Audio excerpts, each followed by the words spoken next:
Je viens de sortir d'un épisode de podcast avec Jessica Girard qui va sortir le 15 octobre prochain. Et on a parlé d'optimisation, puis on est venu à la conversation par rapport à l'ego. Hein? Que l'ego en affaires, en business, n'a pas sa place. Et on ne devrait pas l'idée, parce que l'ego, en fait, c'est des émotions, puis on ne devrait pas l'idée notre entreprise à partir d'émotions, du moins pas à partir... En fait, les seules émotions à laquelle on devrait l'idée notre entreprise, c'est notre vision, notre grand rêve, notre grand pourquoi, nos valeurs, ce qu'on ressent qui nous emmène et qui nous force à aller vraiment plus loin. Donc, cette drive à l'intérieur de nous, ça devrait vraiment l'idée ton entreprise dans mon livre à moi. Cependant, tout ce qui est ton ego, ton esprit de comme je suis meilleure que les autres, je suis parfaite, je ne veux pas m'améliorer, mes processus sont parfaits, j'ai optimisé déjà ma business, comme il n'y a rien à faire dessus, comme comment toi tu vas pouvoir faire pour me trouver une solution.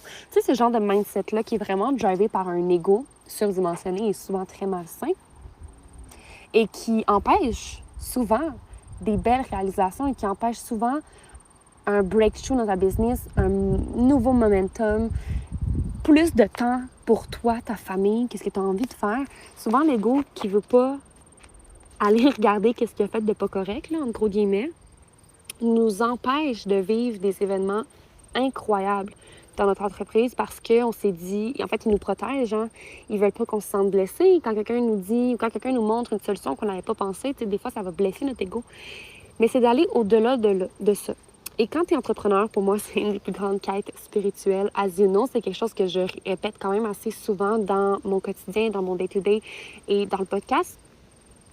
C'est vraiment une quête spirituelle, être entrepreneur, tout simplement. Puis arrive un point où est-ce que ton ego, tu l'observes, puis t'es comme, non. Non, genre, tu n'entres pas, j'ai besoin d'apprendre, je suis en constante évolution. Puis le core de mon évolution humaine, c'est d'apprendre, puis de growth. Tu sais, de grow, it's growth season, comme je le dis, c'est de juste toujours s'améliorer, puis chercher à apprendre quelque chose de nouveau, puis improve ses skills, puis tu sais, t'es pas parfait. That's it. Puis ça, c'est un reminder que je veux faire aujourd'hui. Tu sais, il n'y a personne de parfait ici. Je suis pas parfaite. Mes épisodes de podcast sont pas parfaits. Ma business n'est pas parfaite. Mes processus sont pas parfaits. Pourquoi je pense comme ça? Même si je pense que j'ai quand même fait un bon travail par rapport à ça, c'est que je sais qu'il y a des gens qui sont plus smart que moi dans certains domaines puis qui pourraient m'arriver du jour au lendemain avec des solutions miracles. Puis que je fasse « what the fuck? OK, implémente ça dans mon entreprise. » Et où est-ce que je veux en venir? Petite introduction. Où est-ce que je veux en venir, c'est...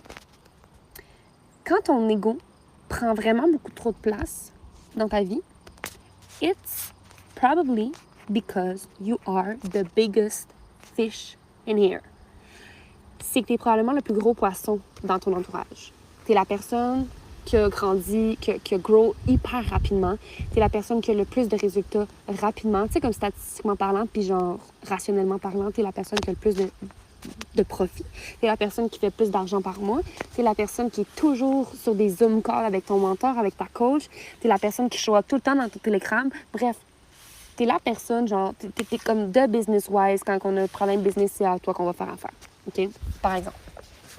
Quand ça arrive, là, puis que là, ton ego est comme, yo, les gens sont stupides, les gens, ils sont pas débrouillants, les gens sont blablabla, blablabla. It's because you are the biggest fish in here. Et c'est le temps de devenir the smallest one, le plus petit. Et ça, comment qu'on fait pour devenir le poisson le plus petit de la place? C'est en changeant d'environnement.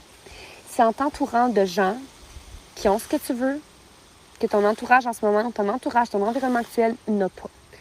C'est les gens qui ont des 50, 100, 200 000 $ cash par mois.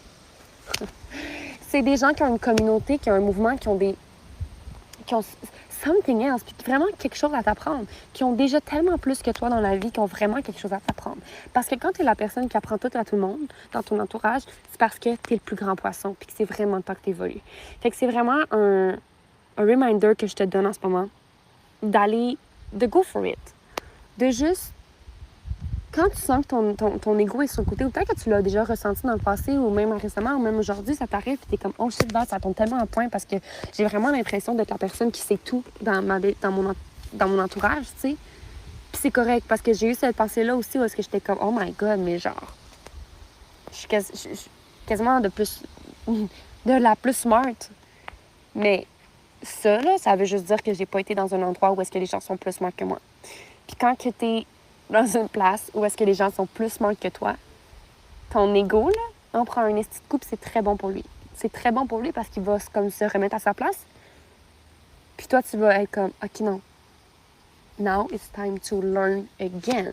De recommencer en bas de l'échelle, de recommencer à être un étudiant de la vie, de recommencer à se laisser apprendre. Et c'est une fois que tu changes, tu sais, que tu es vraiment en train de faire le processus de je change de chambre, change de room, que tu t'en vas dans la porte d'à côté, que tu kicks la porte d'à côté qui est grande ouverte, des fois, quand tu t'en vas là, c'est là que les choses changent. Puis c'est là que ton ego est comme, OK, je redescends. Fait que j'espère que ça t'a parlé. Si ça t'a parlé, n'hésite pas à partager l'épisode dans tes stories en me taguant sur Instagram à commercialvalentine.marmora. Sache qu'il me reste quelques places en one-on-one si tu veux te faire coacher de façon personnalisée par mois avec 2 appels par mois de 60 à 90 minutes, un accès illimité à Telegram 24/7, accès à tous mes programmes qui vont sortir durant la durée de notre accompagnement. J'ai mon programme sur les automatisations qui est sorti à l'heure où est-ce que le podcast est en train d'enregistrer. Je suis en train de l'enregistrer, mais à l'heure où est-ce que l'épisode va sortir, la formation est sur le point de sortir ou est déjà sortie, dépendamment de la timeline, où est-ce que ça va se retrouver dans tes oreilles. Et sur ce, si t'es intéressé, écris-moi sur Instagram, info, et on va pouvoir regarder ensemble comment on peut travailler ensemble. Sur ce, love you. Prends soin de toi.